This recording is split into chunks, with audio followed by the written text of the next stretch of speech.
December 18th, 1944, just past noon, northeast of St. Vith, Belgium. A Tiger One sits stopped in the road. Smoke is pouring from its engine deck. Flame follows a second later, climbing out of the rear grills and licking up the back of the turret. The hatches are already open. The crew is already running. 25 yards away, an American armoured car, 8 tons of riveted steel on 6 wheels, a vehicle built to scout, not to fight, is already backing away from the wreck. 3 rounds, 25 yards, under 10 seconds from first shot to the Tiger going dark. That is the story that has been told for 80 years, printed in an official US Army training manual, and repeated by military history channels with millions of combined views. There is a strong chance none of it happened the way it's described. There is a real chance it didn't involve a Tiger at all. And the tactic hidden inside the legend, the one detail that survives every version of the story no matter how the rest of it changes, turns out to be the only thing about it that is completely, verifiably true. The M8 Greyhound was never supposed to be a scout car.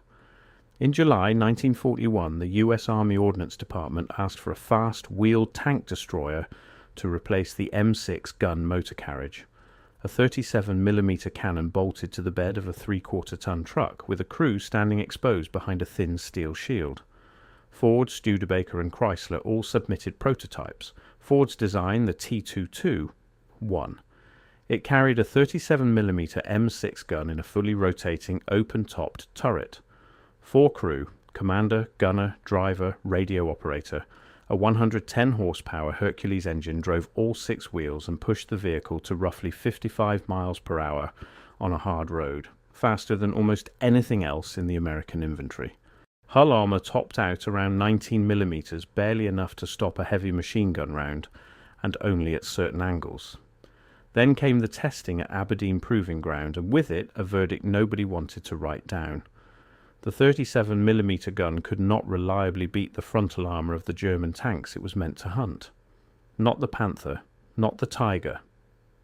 The vehicle that had been designed from the ground up as a tank killer was quietly reclassified in 1942 as the M8 Light Armoured Car, a reconnaissance vehicle. Its job was no longer to kill tanks. Its job was to find them, report their position, and get out before they noticed. By the time production ended in late 1944, over 8,500 had rolled off Ford's line.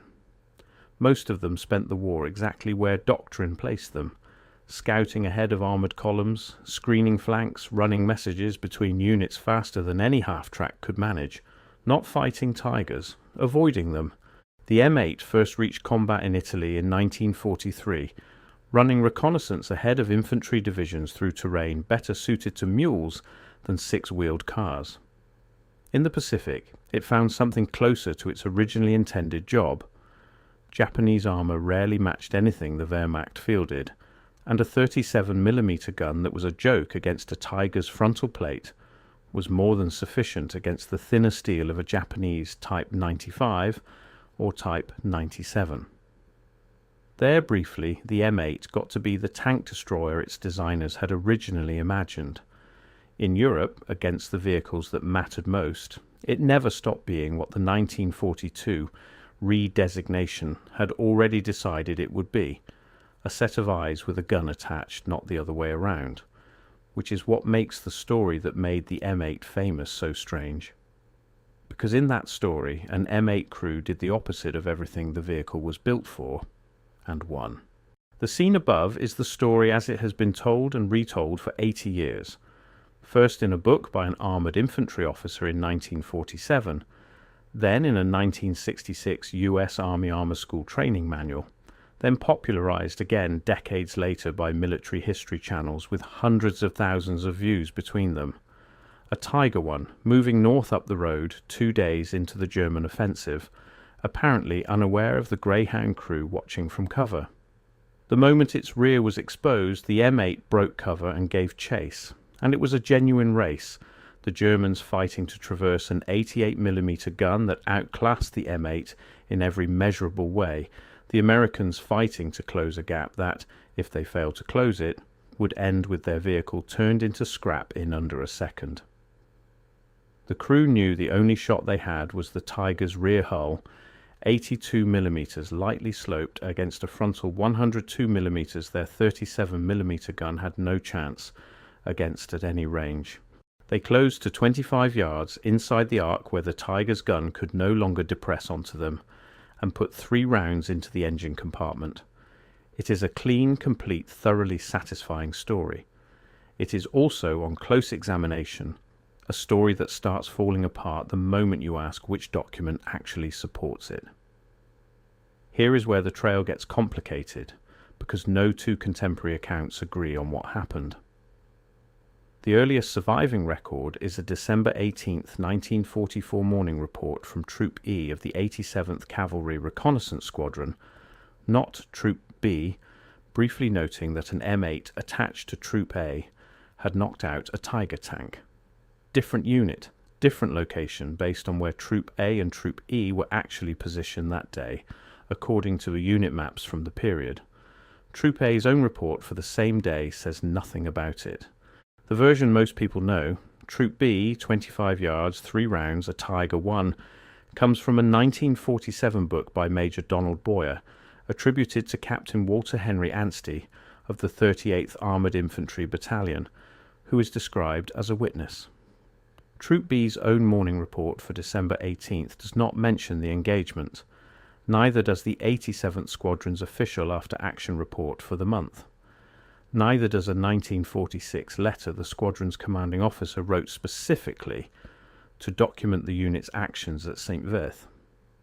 Strangest of all, Captain Anstey himself, in a combat interview given on January 2nd, 1945, just 2 weeks after the supposed event, described the fighting of December 18th in detail and never mentioned it. By 1966, when the US Army Armor School republished the story in an official training text, the tank had changed. It was no longer a Tiger 1. It was now a Tiger 2. The King Tiger, nearly 70 tons, with armor up to 180mm thick. The story had grown between tellings the way a catch grows each time a fisherman describes it. And there is a third account entirely. A separate combat interview given January 8, 1945, by a lieutenant from a different troop of the same squadron describing an M8 that fired on a German tank that same day, but from 800 yards, not 25, scoring 2 hits instead of 3, after which the German crew abandoned their vehicle rather than burning inside it. Same squadron, same date. A completely different engagement or a fourth version of the same one, distorted almost beyond recognition. 4 accounts, 4 different units, ranges, hit counts or tank types. Not one of them matches another cleanly. So the American side of the story cannot even agree with itself. Which raises an obvious question: what does the German side say? German unit records for the Ardennes offensive are unusually well preserved, in part because there were so few Tigers involved that historians have been able to track nearly all of them individually.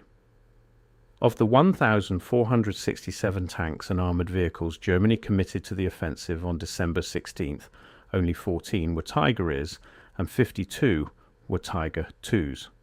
No Tiger I was lost anywhere on December 18th, 1944. 4 Tiger IIs were lost that day. 3 belonged to the 1st SS Panzer Division's Heavy Tank Battalion, 1 abandoned after getting stuck inside a building in Stavelot, 1 abandoned near Caux after a mechanical breakdown, 1 abandoned at a farmhouse near Trois Ponts. The 4th belonged to a different battalion entirely and was lost on a road in Luxembourg, nowhere near St. Vith. Photographs of 3 of these 4 vehicles survive. None show fire damage or shell holes in the rear hull consistent with a 37mm engagement. Not one Tiger of either type was lost in combat near St. Vith on December 18, 1944. Which leaves a harder question still. If the ballistics were even possible, could a 37mm gun theoretically put 3 rounds through the back of a Tiger at all? British wartime penetration tables produced by the School of Tank Technology in April 1944 answer this with more precision than the story's defenders usually acknowledge. Against a Tiger I's rear hull, 80mm, angled at roughly 9 degrees, the The standard 37mm APCM-51 round could, under ideal conditions and at point-blank range, just barely penetrate. Not comfortably, barely, and only at the closest ranges, which fits the 25 yards detail in the legend better than almost anything else about it. Against a Tiger II, the math collapses entirely. The King Tiger's rear hull carries the same 80mm of steel but angled at 30 degrees, and German production tolerances routinely ran 2 to 5mm over specification. British testing rated the 37mm M51 as capable of defeating roughly 65mm of armour at that angle under optimal conditions. Against a Tiger II's rear, it was not marginal. It was, in the driest technical sense available to a 1945 ordnance report, not going to happen.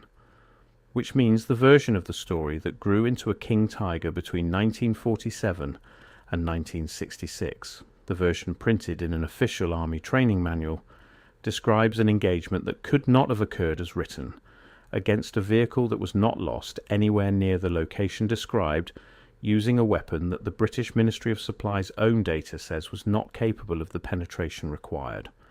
The Tiger I version remains technically possible. Barely.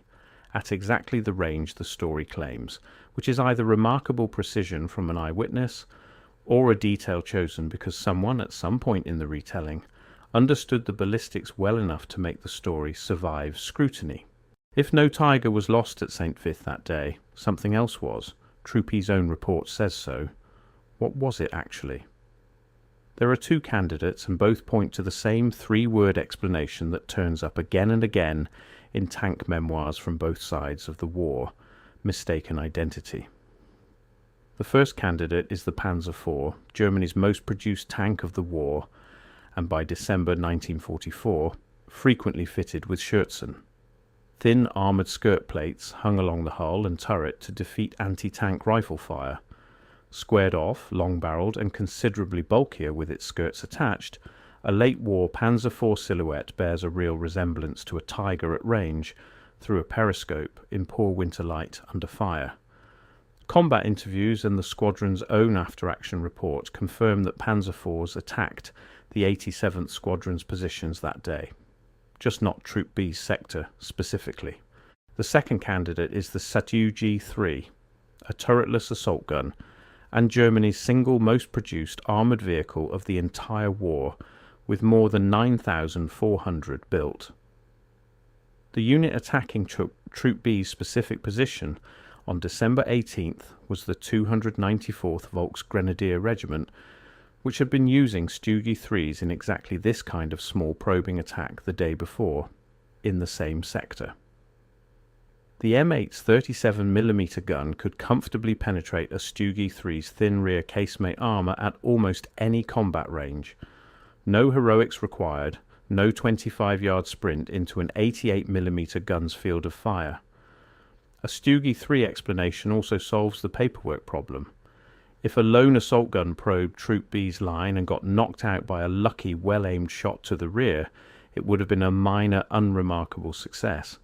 Not significant enough for Lieutenant Colonel Boylan to mention in a formal after-action report, not significant enough for Troop B to log separately from the general fighting of that day. Ordinary events do not always make it into official paperwork. Extraordinary ones almost always do. The story kept mutating even after 1966.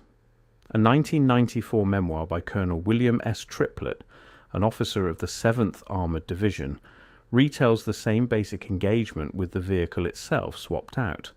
Not an M8 Greyhound at all, but an M5 Stuart light tank from the division's 17th Tank Battalion, which supposedly ended up directly behind a Tiger during the retreat from St. Vith, after its crew mistook the German tank for a friendly Sherman in the dark. In Triplett's version, the Stuart closes to within a single yard and fires 5 rounds, not 3. A different vehicle, a different unit, a different number of shots, told by a colonel who was present at St. Vith, decades after the fact, describing an action he had presumably heard about rather than witnessed himself. At a certain point, the number of contradicting versions stops looking like fog of war and starts looking like folklore, a story that every unit near St. Vith wanted to have been part of, retold until nobody could say for certain which unit, if any, it actually belonged to. None of this proves the M8 versus Tiger engagement never happened in some form. It proves something narrower and, in its own way, more interesting. That the version everyone has heard cannot be independently confirmed by a single reliable document from either side of the war. Captain Anstey, the only named witness, died in October 2003 at the age of 90, carrying whatever he actually saw that day with him. Every version of the story after his original account is second-hand, and none of the second-hand versions agree with each other on unit, range, hit count, or which tank was involved. What the story does prove, independent of whether it happened exactly as told, is that American cavalry crews understood the Tiger's actual weakness with real precision. Sloped rear armour at 82mm instead of a flat 102 up front, an engine deck at 26mm that a heavy machine gun could nearly defeat. That knowledge came from crews examining destroyed Tigers in the field and measuring what they found, the same process that later let M10 and M18 crews exploit the identical weak point with a larger gun and better ammunition. Official reconnaissance doctrine, Field Manual 2-20, issued in 1944, told cavalry troops the opposite of what the legend describes. Disengage. Do not fight tanks with a 37mm gun. Report the position and withdraw. If some version of the St. Vith engagement did happen, it happened because a crew chose to break that doctrine under fire, not because the army had trained them to. That is either the most reckless decision a reconnaissance crew made in the entire campaign, or it is a decision nobody actually made, folded over decades of retelling into the kind of story every army eventually produces about itself. A small, unglamorous vehicle, an impossible opponent, a closing of the distance nobody would have ordered. The Battle of St. Vith itself needs no exaggeration to matter. The 7th Armoured Division, of which the 87th Cavalry Reconnaissance Squadron was a part, held the town and its road network for 6 days against a German timetable that could not afford to lose 6 days. General Hasso von Manteuffel, commanding the 5th Panzer Army, later told the division's own commander, Brigadier General Bruce Clark, that the resistance around St. Vith had made him believe he was facing a full corps rather than a scratch defensive line. By Christmas Eve, with his advance still tangled up behind a town that should have fallen in a single afternoon, Manteuffel recommended to Hitler's staff that the entire offensive be called off. Eisenhower later described the relief of St. Vith as a turning point of the battle. Every hour the town held was an hour the German main effort spent stalled behind a defence built largely out of scratch units, cavalry troops, and armoured infantry never designed to hold a fixed position against a full corps. American casualties in the Ardennes campaign eventually ran past 80,000. Whatever else is uncertain about December 18th, the men holding that line had no way of knowing whether the war's outcome hinged on the next several hours. From where they stood, it plausibly did. Somewhere inside that defence, on December 18th, an American armoured car killed a German armoured vehicle by getting close enough to hit the one part of it that could be killed. The paperwork cannot confirm which vehicle. The German records cannot confirm a Tiger was lost there. The ballistics say a Tiger 1 kill was barely, technically possible, and a Tiger 2 kill was not possible at all. What survives, independent of every contested detail, is the tactic itself, verified twice over, once by British ordnance testing and once by the fact that German tank crews spent the rest of the war watching their flanks. Whatever the M8 actually killed that afternoon near St. Vith, it killed it the only way a 37mm gun ever could have beaten heavy German armour, not by being stronger but by being somewhere the enemy had stopped expecting to be shot from. Nobody wrote that method into a manual. Nobody had to. It got passed from crew to crew, in whatever units survived long enough to pass it on. the way the most useful lessons of that war usually travelled quietly and mostly without paperwork. The M8 Greyhound stayed in American service through Korea and was still being exported to Allied and post-colonial armies decades after Ford's production line shut down in late 1944. None of those later users remembered it as the vehicle that supposedly killed a tiger at St. Vith. They remembered it as what its 1942 redesignation always said it was: fast, quiet, thin-skinned, and built to see the enemy before the enemy saw it. The legend of the one afternoon it may have done something else entirely has outlived almost everything else written about it, not because the paperwork supports it, but because it is the kind of story an army and an audience wants to be true.